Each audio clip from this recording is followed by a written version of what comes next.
पत्रं पुष्पं फलं तोयं यो मे भक्त्या प्रयच्छति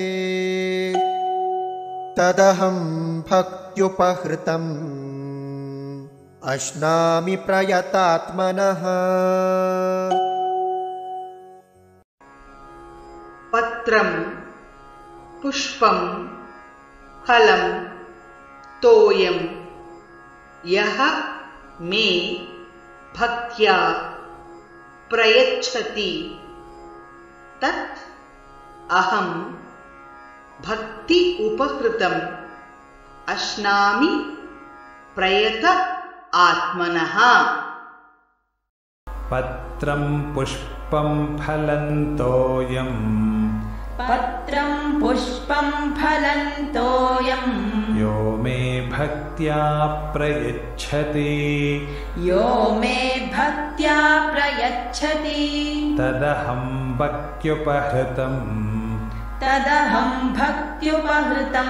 अश्नामि प्रयतात्मनः।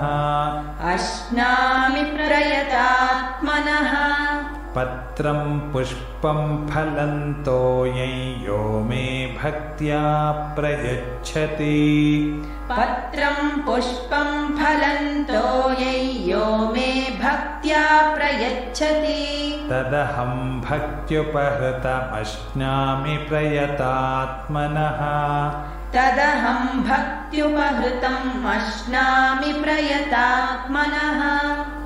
पत्रं पुष्पं फलं तोयं यो मे भक्त्या प्रयच्छति तदहं भक्त्युपहृतमश्नामि प्रयतात्मनः। पत्रं पुष्पं फलं तोयं यो मे भक्त्या प्रयच्छति तदहं भक्त्युपहृतम् अश्नामि प्रयतात्मनः।